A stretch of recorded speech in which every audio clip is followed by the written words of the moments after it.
ሰላው አምባሳደር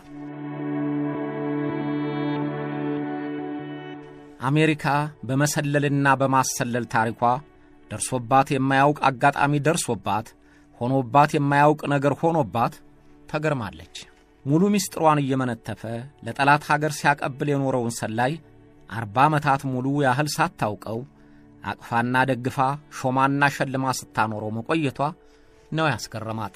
የገዛ ዜጋዋ፣ የገዛ ዲፕሎማቷ፣ የገዛ አምባሳደሯ ጓዳዋን እየበረበረ ሚስጥሯን እየዘረገፈ ነጋ ጠባ ለምትነታረካት ኪዩባ ሲያቀብል መኖሩን አልደረሰችበትም፣ አላወቀችውም። የሚያስገርመውም ይኸው ነው። 40 ዓመታት ሙሉ አንድ ዜጋዋ ገበናዋን ማጋለጡን እነ FBI፣ እነ CIA፣ የፔንታገን የመረጃ ወኪሎች ጭምር እንዴት አልደረሱበትም? ሀገሮች በገዛ ሹሞቻቸው በገዛ ዜጎቻቸው እየተከዱ ሚስጥራቸውን ለተቀናቃኝ ሀገሮች መተላለፉ የተለመደ ነው። አሜሪካም በCIAም በውጭ ጉዳይም በመከላከያ መስሪያ ቤቶቿ የሚሰሩና ለሚስጥር ቅርብ በሆኑ ዜጎቿ እየተከዳች ከፍተኛ የምትላቸውን ሚስጥሮቿ ይፋ ሆነው ብዙ ዋጋ ከፍላበታለች። ግን የነዚያ አይነት ሰላዎች የቆይታ ዕድሜያቸው አጭር ነው። በጊዜያቸው ከፍተኛ ሚስጥር ቢያስተላልፉም ብዙ ሳይቆዩ ትደርስባቸዋለች። በስርዓትም እስከ ሞት በሚደርስ ቅጣትም ቀጣለች። አምባሳደር ቪክቶር ማኑኤል ሮቻን ግን አልደረሰችበትም። 40 ዓመታት ሙሉ የተተከለባት ሰላይ ጓዳ ጎድጓዳዋን የሚፈትሽ የኪዩባ ጥልማሞት ስለመሆኑ ሳትባንን ቀረች።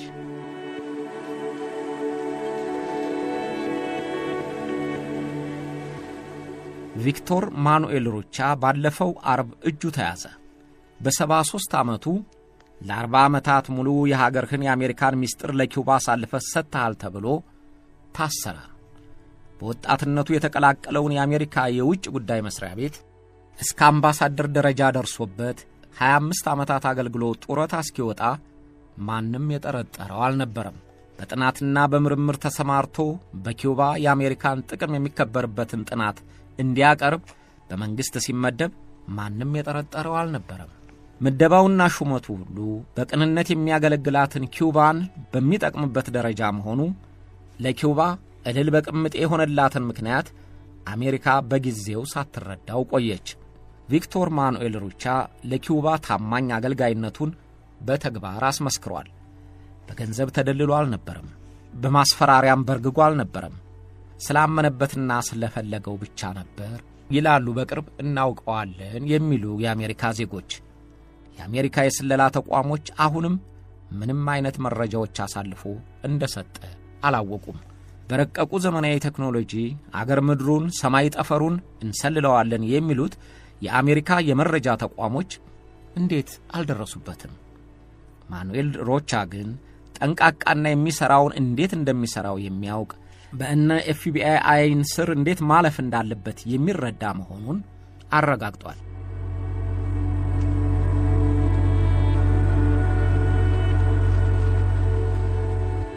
በተለያዩ ሀገሮች ባሉ ኤምባሲዎች የሚመደቡ በዲፕሎማትነት ሽፋን ለስለላ ተልዕኮ ይዘው የሚንቀሳቀሱ መኖራቸው በተደጋጋሚ ታይቷል። ከአምባሳደሮች ጀምረው እስከ አታሺዎች ድረስ በስለላ ተግባር ተሰማርተው በመገኘታቸው የተጋለጡም የተቀጡም ብዙ ናቸው። ስለላ በዲፕሎማትነት ሽፋን መካሄዱ በሕግም በሞራልም የተከለከለ ቢሆንም ሕጉን የደነገጉት ሀገሮች ጭምር የሚያከብሩት ሕግ አልሆነም። የበለጸጉ የሚባሉት እንደ አሜሪካና ሩሲያ ያሉ ሀገሮች ሲካሰሱና እርምጃ ሲወስዱ የሚታዩትና የሚሰሙት ዲፕሎማቶቻቸውን ሲሰልሉ ተገኝተዋል እየተባባሉ ነው።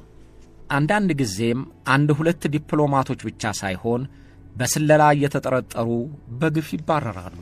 በፕሬዝዳንት ኦባማ የሥልጣን ዘመን 35 የሩሲያ ዲፕሎማቶች በሰላይነት ተጠርጥረው ከአሜሪካ እንዲወጡ ሲደረግ ሩሲያም 35 የአሜሪካ ዲፕሎማቶች ታግሻችሁ ነው እንጂ ሰላይነታችሁንም አውቃለሁ እኮ ብላ ከሩሲያ እንዲወጡ አዛለች።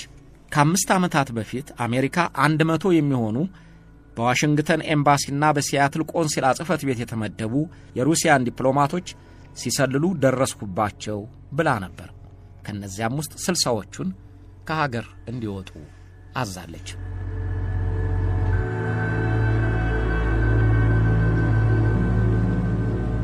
በዋሽንግተን ያለው የሰላዮች ሙዚየም ኃላፊ ክሪስቶፈር ኮሶታ ኤምባሲዎችና ዲፕሎማቶች ለመቶና መቶ ዓመታት ያህል የተላኩበትን ሀገር ሲሰልሉ እንደኖሩ ይናገራል።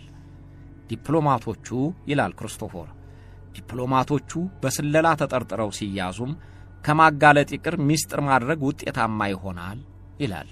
በየሀገሩ ባሉ ኤምባሲዎች የሚመደቡ ዲፕሎማቶች አምባሳደሩ ጭምር በስለላ ተግባር ተጠርጥረው እጃቸው የተያዘበት ጊዜ አለ። አንዳንድ ጊዜ ሰላይነታቸው ተረጋግጦ የተመደቡበት ሀገር ቢደርስባቸውም በይፋ ሳይነገር በድምድምታ የሚቀርበት ጊዜ አለ። የዚህም ምክንያቱ አንደኛው ዲፕሎማቶቹ ሲሰልሉ ያዝኋቸው የሚለው ሀገርም በተቀናቃኙ ሀገር በዲፕሎማትነት ሽፋን ሰላዮችን ስለሚመድብ እርምጃ ቢወስድ እዛም ቤት እሳት አለ እንደሚባለው የሆነበትና ውስጡን ተነጋግሮ ሚስጥር ሳይወጣ መጨረስ ስለሚመርጡ ነው። አንድ ጊዜ እንግሊዝ 23 የሩሲያ ዲፕሎማቶች ሰላዮች ናቸው ብላ አባረረች።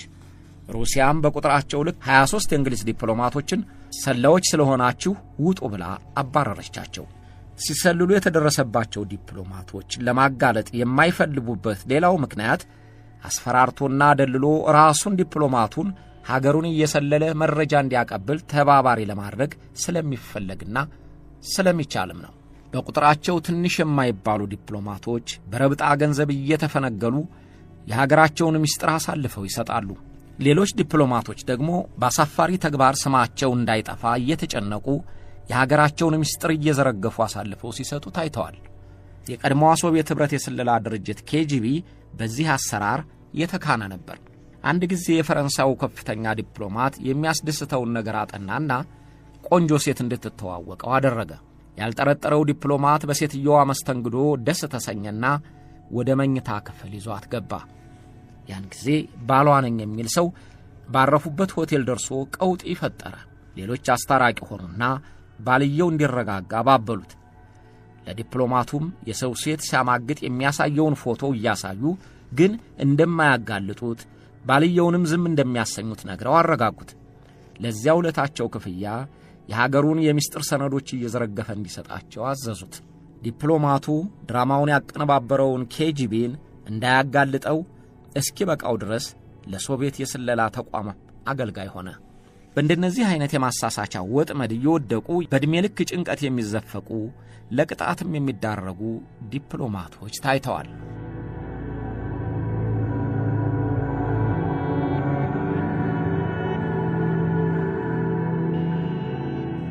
አንዳንድ ወዳጅ ነን የሚሉ ሀገሮች አታሾቻቸውን የስለላ ሥራ እንደሚሰሩ በግልጽ ነግረው የሚመድቡበት ጊዜ አለ። እነዚያ ዲፕሎማቶች ስልክ በመጥለፍ የኤሌክትሮኒክስ ግንኙነት በመፍጠር ለተመደቡበት ሀገር ይተባበራሉ። ዋና ተግባራቸውም የሀገራቸውን የጸጥታ መስሪያ ቤት ከተመደቡበት ሀገር የስለላ ተቋም ጋር ማገናኘት ይሆናል። ዲፕሎማቶች ከሕጋዊ አሰራራቸው ውጪ በስለላ እንደሚሳተፉ ባይናገሩትም ግን የሚታመንበት በመሆኑ እንደ አሜሪካ ያሉ ሀገሮች በሚመደቡላቸው ዲፕሎማቶች ላይ በተለይ የተቀናቃኝ ሀገሮች ዲፕሎማቶችን በጸረ ስለላ መስሪያ ቤቶች ክትትል ያደርጉባቸዋል። ዲፕሎማቶችን በስለላ መጠርጠር የቀድሞ ወይም የቀዝቃዛው ጦርነት ጊዜ ብቻ የነበረ አይደለም፣ አሁንም እንደቀጠለ ነው። የፊሊፒንስ ፕሬዝዳንት የነበሩት ዱቴርቴ ብዙ ጫጫታ ባስከተለባቸው ንግግራቸው የአሜሪካ አምባሳደሩም ዲፕሎማቶቹም ሁሉም ሰላዮች ናቸው ብለው ተናግረዋል። ሩሲያም እንደ ዱቴርቴ ነው የምታምነው። የውጭ ጉዳይ ሚኒስትር ቃል አቀባይ ማሪያ ዛካሮቫ በአሜሪካ የዲፕሎማቲክ ተልእኮ ጣራ ስር ሆነውና ከደረጃቸው ጋር የማይመጥን የስለላ ሥራ የሚሰሩ የሲአይኤና የፔንታገን ሰላዮች አሉ ብለው ተናግረዋል። አሜሪካም በነሩሲያ ላይ ተመሳሳይ ስሞታ ታቀርባለች። ዲፕሎማቶች የስለላ ተግባር ይሰራሉ። ማኑኤል ሮቻም ከነዚህ አይነቶቹ ዲፕሎማቶች ጋር ይመደባል። አሜሪካ በአሁኑ ጊዜ መጠነ ሰፊ የስለላ ስምሪት እንዳላት የታመነ ነው። በሰው ኃይል ብቻ ሳይሆን ዘመነኛው ቴክኖሎጂ ባስገኛቸው የረቀቁ መሳሪያዎች ከጠፈርና ከምድር ያለውን ሁሉ መረጃ ትሰበስባለች። ማንኛውም ሀገር የሰላዮቹን ቁጥር እንደሚደብቀው አሜሪካም አትናገርም እንጂ ኒውዮርክ ታይምስ ከ17 ዓመታት በፊት የብሔራዊ መረጃ ዳይሬክተር ጆን ኔግሮፓንቴንን ዋቢ አድርጎ እንደዘገበው ከሆነ በዓለም ዙሪያ አሜሪካ 100,000 የሚጠጉ ሰላዮች አሏት። እነዚያ ሰላዮች ሚስጥሮችን ለመመንተፍ መረጃዎችን ለመተንተንና የሀገራቸውን ደህንነት ለመጠበቅ የተቀጠሩ ናቸው። ከነዚያው ሰላዮች ውስጥ የዲፕሎማትነት ደረጃ የተሰጣቸው ይገኙበታል። ይሁንና ዲፕሎማቶቿም ሆኑ ሰላዮቿ ራሷን አሜሪካንን እየሰለሉ ሚስጥሯን ለተቀናቃኝ ሀገሮች አሳልፈው ሲሰጡ ተገኝተዋል። በፔንታገን፣ በውጭ ጉዳይ መስሪያ ቤት፣ በናሳ የጠፈር ምርምር ጣቢያ ጭምር የሚሰሩ ዜጎቿ መረጃዎቹን አሳልፈው ሲሰጡ ተደርሶባቸዋል። አንዳንዶቹንም ለፍርድ አቅርባቸዋለች። የቪክቶር ማኑኤል ሮቻ ከሌሎች የተለየ የሚያደርገው ለ40 ዓመታት ያህል ለጠላቷ ለኪውባ እየሰለለ መሆኑን ሳትደርስበት መቅረቷ ነው። እጅግ የረቀቁ የስለላ መሳሪያዎችና በርካታ ልምድ ያላቸው ሰላዮች፣ የገንዘብም አቅም ያላቸው የስለላ ተቋሞቿ እንዴት ከፍተኛ ስልጣን ይዞ የሚሰልለውን ባለስልጣን ሳይደርሱበት ቀሩ?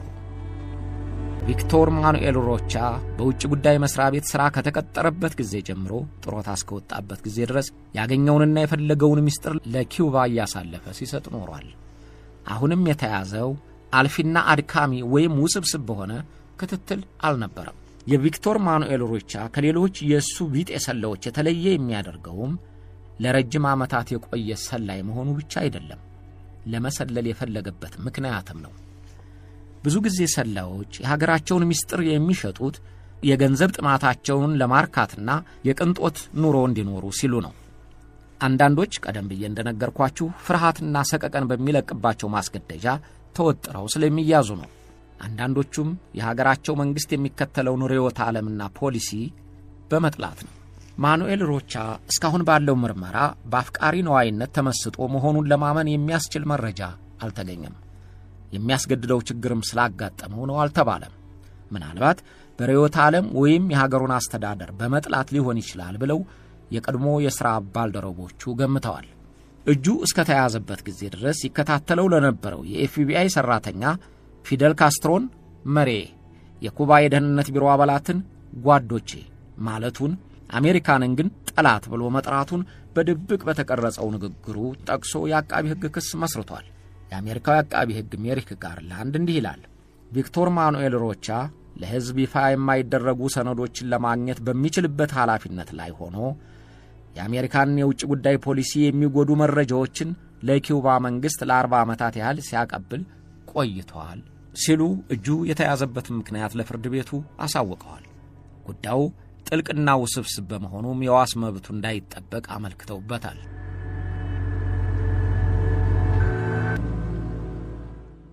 አማኑኤል ሮቻ በ1942 ዓመተ ምህረት የተወለደው ኮሎምቢያ ነው። አባቱ በልጅነቱ ስለሞተ በኮሎምቢያ የኑሮ ጫናውን ያልቻለችው እናቱ ይዛው ወደ አሜሪካ ተሰደደች። ሮቻም እድገቱ በኒውዮርክ ሆነ። በልጅነቱ ጎበዝና ፈጣን ነበር ይላሉ። በትምህርቱም የተደነቀው ጎበዝ ስለነበረ ባለሀብቶች ልጆቻቸውን በሚያስተምሩባቸው በየልና በሃርቫርድ በጆርጅ ዋሽንግተን የነጻ ትምህርት ዕድል አግኝቶ ተምሮ ለመመረቅ በቅቷል። ትምህርቱን ሲጨርስ በአሜሪካው የውጭ ጉዳይ መስሪያ ቤት ለመቀጠር ፍላጎቱ ስለነበረ በ1970ዎቹ መጀመሪያ ፈተናዎችን አልፎ ተቀጠረ። አንዳንድ አስተያየት ሰጪዎች ሮቻ ለኪውባ መሰለሉን ቀደም ብሎ የጀመረ መሆኑንና ወደ ውጭ ጉዳይ መስሪያ ቤቱ እንዲገባ የተፈለገው ለተልእኮ መሳካት ሲባል ነው ይላሉ። ግን እርግጠኛውን ለማወቅ የፍርድ ቤቱ ክርክርና የሮቻ ምርመራ ቃል ይፋ ስላልተደረገ ለጊዜው እርግጠኛ ሆኖ መናገር ያዳግታል። ዞሮ ዞሮ ሮቻ በአሜሪካ የውጭ ጉዳይ መስሪያ ቤት ተቀጥሮ በውጭ ሀገር ተልእኮዎች ክፍል ተመደበ። ከኤምባሲ ዋና ጸሐፊነት እስከ አምባሳደርነት ድረስ ባሉ ደረጃዎች በቦሊቪያ፣ በሆንዱራስ፣ በአርጀንቲና፣ በሜክሲኮ፣ በዶሚኒካን፣ በኢጣሊያ በዲፕሎማትነት ተመድቦ ሰርቷል። በላቲን አሜሪካ ኤክስፐርትነት፣ በብሔራዊ የጸጥታው ምክር ቤት ሰራተኝነት፣ በኪውባ የአሜሪካን ጥቅም የሚከታተለው ቡድን ኃላፊም ሆኖ አገልግሏል። የተመደበባቸው የላቲን አሜሪካ ሀገሮችም ሆነ የብሔራዊ ጸጥታ ምክር ቤት ሥራው ለኪውባ አስፈላጊዎቿና ጥቅሟን ልታስከብርባቸው የምትችልባቸው ሀገሮች ናቸው። ስለዚህ ከሮቻ የምታገኘው ምስጢር ከፍተኛ ጠቀሜታ ነበረው። ሮቻም ለኪውባ የወርቅ እንቁላል እንደምትጥል ዶሮ የሚትጠነቀቅለትና ዕድሜው እንዲረዝም ሌት ተቀን የምትጸልይለት ሰለዋ ለመሆን ቻለ።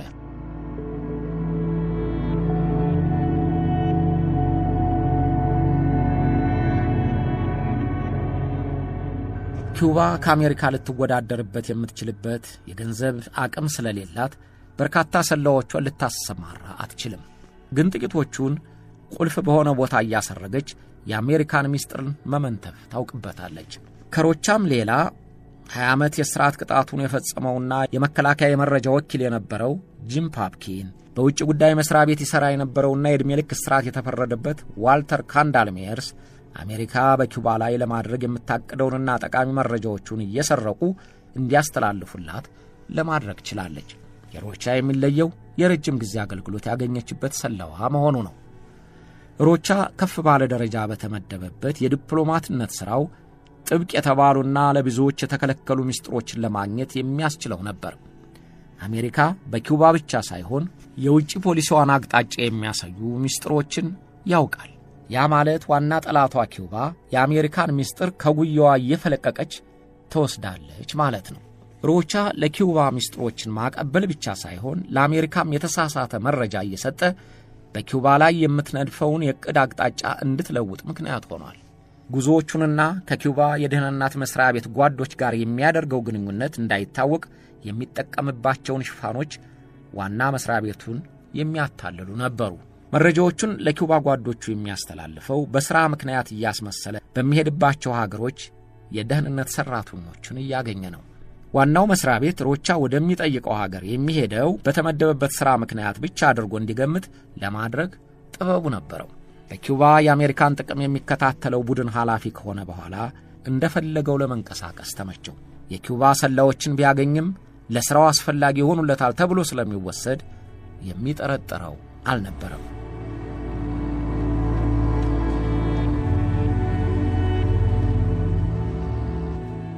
በቦሊቪያ የአሜሪካ አምባሳደር ሆኖ በሚሰራበት ወቅት የራሱ በሆነ ዘዴ ኪዩባ የምትፈልገውን መሪ ለማስመረጥ መቻሉ ይነገርለታል። የቦሊቪያ የፕሬዝዳንትነት ምርጫ ውድድር ኪዩባም አሜሪካም በትኩረት የሚከታተሉትና ጥቅማቸው ያለበት ጉዳይ ነው። አሜሪካ ኒዮሊበራል ነው የሚባለውን ጎንዛሎ ሳንቼዝ ሎዛዳን እንዲመረጥ የምትፈልግ ሲሆን ኪዩባ ደግሞ አሜሪካ አጥብቃ የምትጠላውን ሞራሌስን ትደግፋለች። ማኑኤል ሮቻ አሜሪካን የሚደግፍ መስሎ ለጋዜጠኞች መግለጫ ሰጠ። በዚህ ምርጫ የኮክ ነጋዴዎች፣ የአደንዛዥ ዕፅ አስተላላፊዎች የሚመረጡ ከሆነ አሜሪካ ለቦሊቪያ የምትሰጠውን ድጋፍ ታቆማለች የሚል የሚያስፈራራ መልእክት አስተላለፈ። መልእክቱ ሞራሌስን እንዳትመርጡ የሚል መሆኑ ሕዝቡ ገብቶታል። የቦሊቪያ ሕዝብ ተቆጣ። አሜሪካ ማን መምረጥ እንዳለብን የምትወስንልን ሆኖች ሆይ የሚል እልህ ገባ። የሎዛድን ደጋፊዎች ጭምር ኪዩባ ለምትደግፈው ሞራሌስ ድምፃቸውን ሰጡ። ሮቻ ያንን አይነት ንግግር ያደረገው ሆን ብሎና ውጤቱን ገምቶ ነው ይሉታል። አምባሳደር ማኑኤል ሮቻ ለኪዩባ የአሜሪካን ምስጢር ለማቀበል የፈለገው ለገንዘብ ብሎ እንዳልሆነ እናውቃለን የሚሉ አብረውት የሰሩት ተናግረዋል። ለርዕዮተ ዓለሙና ለፊደል ካስትሮ ያለው ውዴታ መሆኑን ገምተዋል።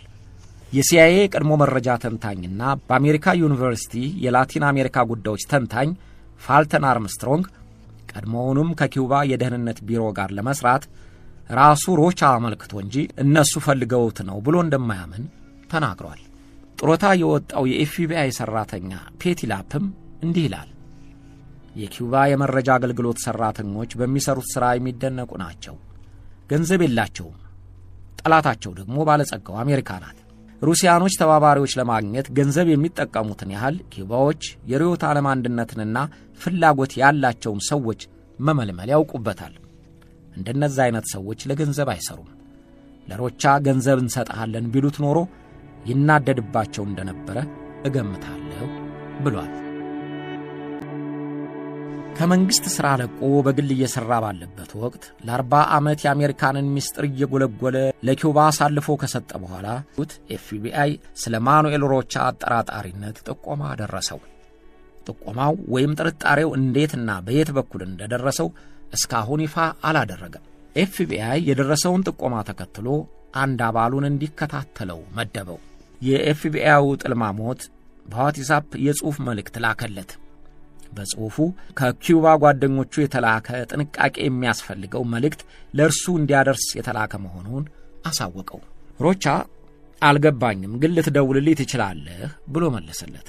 የቀድሞ አምባሳደር ሮቻ የተደወለለትን ስልክ ተቀብሎ ማያሚ በሚገኝ አይን በማይገባ ቦታ ተገናኝተው እንዲነጋገሩ ቀጠሮ ያዘ። ሮቻ ወደ ቀጠሮው ቦታ ሲሄድ ሰው ይከታተለው እንደሆነ ለማጣራት ጥንቃቄ አድርጓል። ወደ ተቃጠረበት ሬንዴቮ ለመድረስ የሄደው በዙሪያ ጥምጥም መንገድ ነበር። የሚያገኘውንም ሰው እንዳልባሌ ሆኖ እንዲያወራው አስጠንቅቆታል።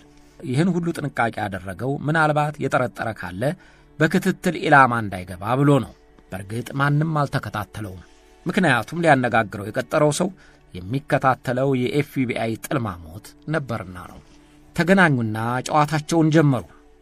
ጥልማሞቱ ከኪዩባ የጸጥታ ቢሮ መላኩን፣ ከእርሱ ጋር ግንኙነቱን እንዲቀጥልና አብረው እንዲሰሩ መታዘዙን ነገረው።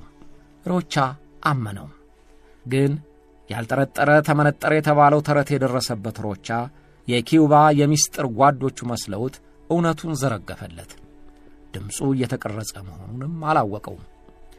ገና በመጀመሪያው ግንኙነታቸው የኪዩባው የጸጥታ መስሪያ ቤት መደበኛ ሕይወቱን እንዲመራ ነግሮት እንደነበረ ለጥልማሞቱ ነገረው። ይሄውልህ፣ ሁልጊዜም ለራሴ የምነግረው የሠራነው ሁሉ ከአደጋ ላይ የሚወድቀው በሚከዳን ሰው ነው። በሚያገኘኝ ሰው ወይም እኔ ስለምሠራው በጥቂትም ቢሆን የሚያውቅ ሰው ከአደጋ ላይ ይጥለናል ብዬ አስባለሁ እያለ ስጋቱን ለሰላው ተነተነለት። ሮቻ ለረጅም ዓመታት ከአሜሪካ የስለላ ድርጅቶች ጀርባ መሥራትን፣ ግንኙነቱን እንዴት ማከናወን እንዳለበት የሚያውቅና ልምድ ያለው ሰላይ ነው። ሳይደረስበትም የቆየው በዚያው ጥንቃቄው ነው። ያን ዕለት የፈጸመው ግን በስለላ ዕውቀት ያለፈ ቀርቶ ምስጢር የሚጠብቅ ተራ ሰው የማያደርገው ነበር። በስልክ ያገኘውን ሰው በቀላሉ አምኖ አነጋገረው። ገና በመጀመሪያው ቀን ለሰላው በቂ ፍንጭ የሚሰጥ መረጃ አቀበለው። ራሱን እየነቀነቀ የሚያዳምጠው የኤፍቢአይው ጥልማሞት ድምፁን በድብቅ እየቀረጸው መሆኑንም አልጠረጠረም። ሮቻ የማርያምን መገበሪያ የበላ ያስለፈልፈዋል አይነት ሆኖበት ገና በመጀመሪያው ግንኙነቱ ምስጢሩን ማውጣቱ በሰላዎች የሥራ አፈጻጸም የሚታሰብ አልነበረም። ዋናው ትኩረቴ ይለዋል ከኩባ ጓዶቹ አንደኛው የመሰለውን የኤፍቢአይ ሰላይ፣ ዋናውና ቀዳሚው ትኩረቴ ዋሽንግተን የምትወስደው ማንኛውም እርምጃ መሪውን ወይም አብዮቱን የሚጎዳ እንዳይሆን ነው። ሮቻ በመጀመሪያው ግንኙነቱ የተናገራቸው የተጠቆመበትን የኪዩባ ሰላይነቱን ለማረጋገጥ የሚበቃ መረጃ ቢሆንም ሰላው ግን የበለጠ መረጃ ለማግኘት ለሌላ ጊዜ ቀጠሮ ሰጥቶ ተለየው። ከጥቂት ሳምንታት በኋላ ሲገናኙ በውጭ ጉዳይ መስሪያ ቤት የተቀጠረው ለሽፋን እንደነበረ፣ ስነ ስርዓት አክባሪና ትጉ ሰራተኛ በመሆኑ ቀስ በቀስ ከፍ ወዳለው የአምባሳደርነት ደረጃ መድረሱን አወጋው። እንዴት እንደምሰራ አውቅ ነበር። የኪዩባ የደህንነት መስሪያ ቤትም ይጠብቀኛል። እነሱም እንዴት መስራት እንዳለበኝ እንደማውቅ እርግጠኞች ነበሩ። ሂደቱ ረጅም ነው፣ ቀላልም አልነበረም እያለ ስለ ሥራዎቹ የሚነግረውን የኤፍቢአይው ሰላይ በመቅረጸ ድምፅ እየቀረጸው ነበር። ሮቻ ምን እንደነካው አልታወቀም እንጂ የጠባውን ጡት መባል እስከሚችል ድረስ ከፍተኛ የሚባለውን ምስጢር ሁሉ ብዙ ጊዜ ለማያውቀውና የኪዩባ የጸጥታ ቢሮ በምስጢር ቃል ላላገናኘው ሰው ነገረው። ለዓመታት ለኪዩባ መንግሥት መሥራቱን፣ መረጃዎቹ የኪዩባን አብዮት እንዲጠናከር መርዳታቸውን፣ ጠላት ብሎ የገለጸው የአሜሪካ መንግሥት በኪዩባ ላይ እንዲለሳለስና የአሁኑን የግንኙነት አቋም እንዲይዝ እንዳስገደደው አወጋው። ሰላው ቀስ ብሎ ጠየቀው። የኪዩባ ደህንነት መስሪያ ቤት አንድ ነገር ማረጋገጥ ይፈልጋል። አሁንም ጓዳችን ሆነ ትቀጥላለህ ወይ ይለዋል። ሮቻ ተናደደ። አታናደኝ፣ ይህ ወንድነቴን እንደመጠራጠር ነው፣ ሱሬን አውልቄ እንዳሳየህ እንደመጠየቅ ያህል ነው እያለ ለኪዩባ ያለውን ታማኝነት አረጋገጠለት። ከዚህ በኋላ ሁሉም ነገር የተጠናቀቀ ሆነ። ሰንሰለት የያዙ የጸጥታ አስከባሪዎች ደርሰው ሮቻን ከዚህ በኋላ እስረኛ ነህ ብለው ሰንሰለቱን እጆቹ ላይ አጠለቁለት።